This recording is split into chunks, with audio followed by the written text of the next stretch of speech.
स्वामी विवेकानंद विद्यालय, जहाँ विवेकानंद जी का नाम आता है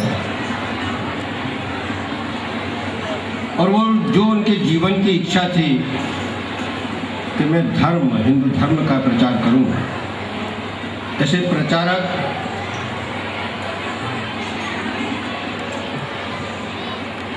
परम पूज्य गोस्वामी 108 ब्रजेश कुमार जी, मैं चरण स्पर्श करते हुए कहता हूँ कि जब जब आप धर्म का प्रचार करो, जब जब आप हिंदू धर्म की अगुवाई करो, हिंदू धर्म के लोगों का सर गर्व से ऊंचा रहे, इस बात को आगे बढ़ाते हुए चलना। ऐसे ही मठ के प्रचारक आत्मीय नंद जी, इस स्कूल के ट्रस्टी भाई शैलेश भाई पंडित, हरसंग भाई शैलेश भाई मेहता, जो आज यहाँ पर उपस्थित नहीं है, मेरे साथी सदस्य, बहुत सी लड़ाइयाँ हमने साथ में मिलकर कॉरपोरेशन में लड़ी है। उनके पिताजी का स्वर्गवास हुआ है, मैं चाहता हूँ भगवान उनकी आत्मा को शांति दे। भाई पंडित, ट्रस्टी बत्सल भाई, भाई सीके पटेल और आपके प्रिंसिपल जोशी भाई, और वो गुरुगण जो ज्ञान देता है आप लोगों को, और मैं गुरुगण, ट्रस्टी, इन सबको मैं नमन इसलिए करता हूँ कि एक विचारधारा जब पैदा होती है तो पैसों को पीछे छोड़कर वो विचारधारा जब एक स्कूल में परिवर्तन होती है और ज्ञान देते हैं, क्योंकि सब ग्रंथों से अगर कोई बड़ा है तो ज्ञान का ग्रंथ है, वो कभी खत्म नहीं होता है। रास्ता खत्म हो जाएगा, फूल मुरझा जाएगा, सूरज अस्त हो जाएगा, लेकिन ज्ञान कभी अस्त नहीं होगा, ज्ञान हमेशा चलता रहेगा, ऐसा मेरा मानना है। और जब स्वामी विवेकानंद जी के लिए मेरे को बोलने के लिए कहा तो मैं इतनी बड़ी तैयारी के साथ नहीं आया, तो मैं तो समझा था कि वार्षिक उत्सव और जाने का है, तो मैं चला आया। लेकिन मेरा जहाँ तक मानना है कि 1863 के अंदर जन्मे स्वामी विवेकानंद जी 1902 के अंदर 40 बरस की उम्र के अंदर खत्म हो गए। लेकिन उनका जो ज्ञान था, स्वामी विवेकानंद के जीवन चरित्र के ऊपर किताबें उठाकर देखोगे तो उसको डॉच कर देखोगे तो पता चलेगा कि कहाँ से जीवन शुरू करा और कहाँ खत्म हुए। लेकिन वो बीच का जो समय था, चाहे शिकागो में जाकर एक स्टेज पर जाकर खड़े होकर ये कहना, जैसे लोग बोलते हैं लेडीज एंड जेंटलमैन, उन्होंने एक नया ज्ञान दिया कि भाइयों और बहनों, भारतीय संस्कृति का वो ज्ञान वहां पर प्रस्तावित किया। और उन्होंने कहा कि वो भगवान अथवा वो ज्ञान जो विधवाओं को या अनाथों को रोटी नहीं दे सकता है, विधवाओं को रक्षा नहीं दे सकता है, ऐसे भगवान और ऐसे ज्ञान के ऊपर मैं विश्वास नहीं करता हूँ। वो इसलिए एक मजबूत आदमी जो बात कहना चाहता है वो ठोस ताकत से बोलता है। वो बोलते हैं कि हमारे जोशी साहब ने वो बोला कि भाई वडोदरा शहરની અંદર કેટલું બધું આ થયું અને મહાન તો સંતો હતા। महान सहन ये हमारे हिंदुस्तान की बहुत बड़ी जूनी परंपरा है। हजारों साल से हमारे धर्म को कोई खत्म नहीं कर सका, चाहे सिकंदर आए चाहे पोरस आए, कोई नहीं खत्म कर सकता है और ना ही खत्म होने वाला ये धर्म है। क्योंकि ये धर्म लोगों को ज्ञान, ये धर्म शिक्षा, ये धर्म लड़ने को प्रेरित करता है। अन्यायों के सामने जो धर्म लड़े उसका नाम हिंदू धर्म है। बाकी कोई धर्म लड़ते नहीं है, डर जाते हैं। तो कहते हैं कि एक विद्यार्थी को शिक्षा देता है आदमी और कहता है कि आज का युग जो चल रहा है, आज का युग समझिए, आज का जो युग चल रहा है वो बहुत सी परेशानियां हैं, लेकिन हमारा गुरुगण क्या ज्ञान देता है? वो ज्ञान ये देता है कि एक बालक से, एक बच्चा जब प्रवेश करता है स्कूल के अंदर तो उसको बोलता है गुरुगण कि तुम्हारी एक नई विचारधारा पैदा करो, एक नई विचारधारा पैदा करो और उस विचारधारा के अंदर तुम दुनिया को कुछ दे सको। वो बोलता है कि कल्पना करो, नवीन कल्पना करो। घिस गई समाज की तमाम नीतियां, कहीं भ्रष्टाचार हो रहा है, कहीं आतंकवाद हो रहा है, कहीं आपस में लड़ रहे हैं, कोई जातिवाद पे लड़ रहा है, कोई प्रांतवाद पे लड़ रहा है।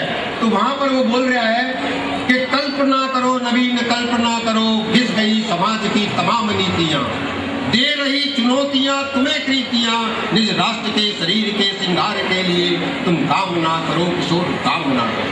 जंजीर टूटती न कभी यशुदान से, अगर तुम रोगे तो जंजीर टूटने वाली नहीं है। जंजीर टूटती न कभी यशुदान से, दुख दर्द भागते न कभी दुलार से, पुकार से, गुहार से। निज राष्ट्र के शरीर के श्रृंगार के लिए तुम काम ना करो किशोर, क्या काम ना करो। तुम ऐसी इच्छा शक्ति पैदा करो कि जीवन के अंदर कोई भी लड़ाई हो, कोई भी अन्याय हो, उसके सामने लड़ने के लिए तुम तैयार हो। और यही स्वामी विवेकानंद जी कहते थे कि लड़ने के लिए हमेशा तैयार हो। ज्ञान के लिए हमारा धर्म इतना सनातन और इतना ऊंचा धर्म है कि जिस धर्म के सामने दुनिया के तमाम धर्मों को झुकना पड़ा है और रुकना पड़ा है, क्योंकि हम लोग ज्ञान बांटने वाले हैं, अन्याय के सामने लड़ने वाले हैं, दुख दर्द और पीड़ा को मिटाने वाले लोग हैं। इसीलिए हमारा धर्म बड़ा है। आज आप लोगों ने मेरे को बुलाया, दो शब्द बोलने के लिए बोला। मैं इतना ही बोलता हूँ कि कोई भी बच्चा अपने माँ बाप के लिए कमजोर नहीं है, उसके अंदर ज्ञान है। और उस ज्ञान के लिए तुम ये मत सोचो कि ये पहला नंबर आया है, दूसरा नंबर आया है। कामयाब बनाओ, कामयाबी के पीछे मत पड़ो।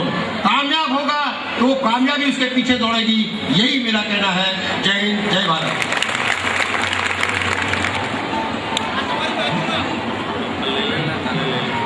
ओम नमः श्री यतिराजाय विवेकानंद सूरय सच्चित सुख स्वरूपाय स्वामिने तापहारिणे।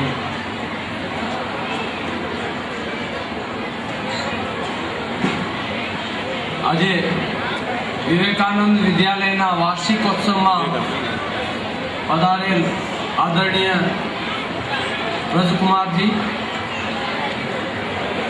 મંચ ઉપર બિરાજેલા બધા આશ્રમ પરિવાર, ટ્રસ્ટી તેમજ પ્રિન્સિપાલજી અને શ્રીવાસ્તવજી, બહુ સરસ પ્રવચન આપ્યું.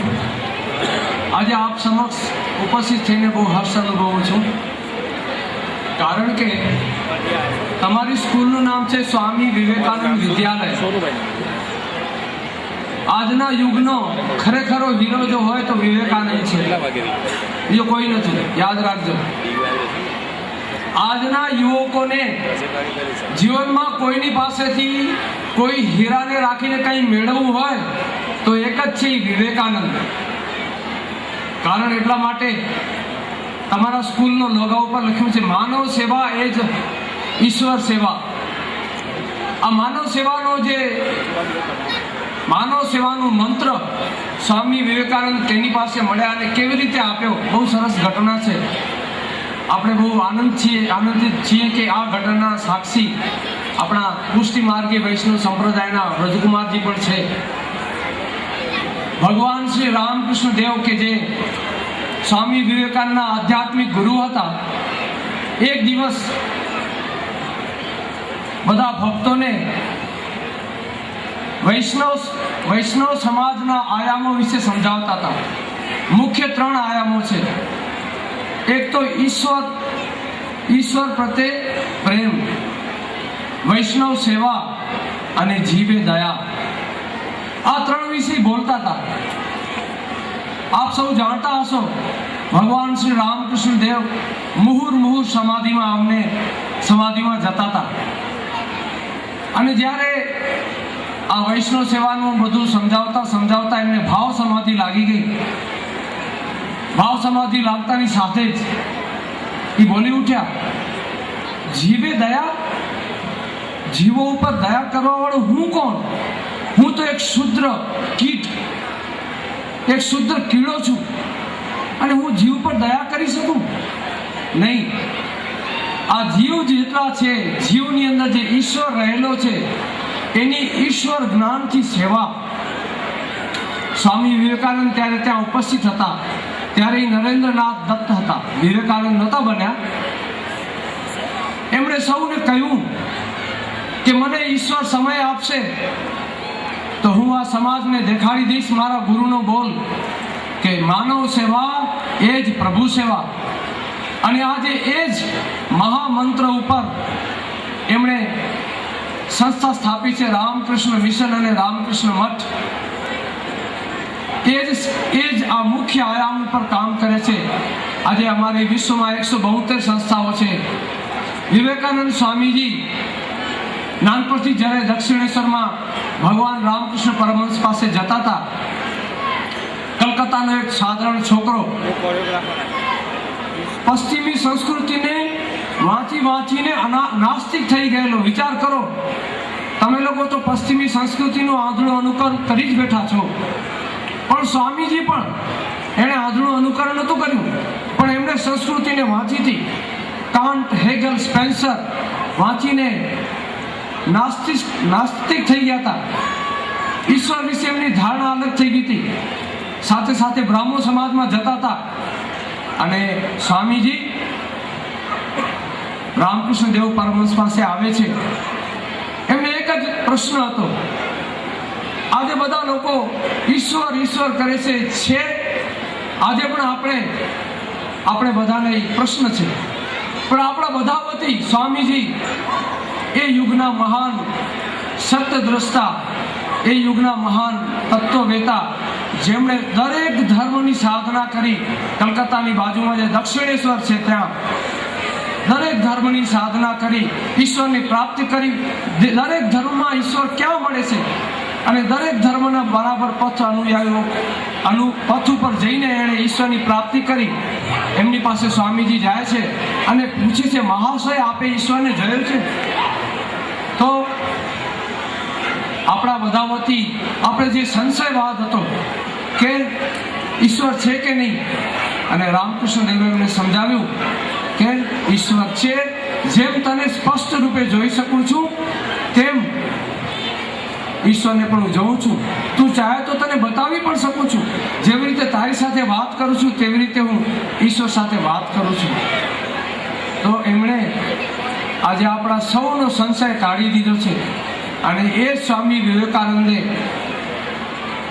બીજો મંત્ર આપ્યો, આત્મનો મોક્ષાર્થમ જગત હિતાય છે.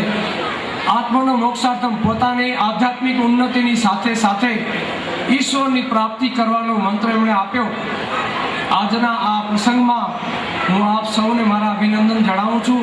આપ સૌ પણ સ્વામી વિવેકાનંદના જે મહામંત્ર છે, શિવ જ્ઞાનથી જીવની સેવા, આપ સૌ પણ તન મન અને ધનથી કરશો, એ જ મારી અભ્યર્થના છે. મારી વાણીને વિરામ આપું છું. જય સ્વામી વિવેકાનંદ. ધન્યવાદ. અને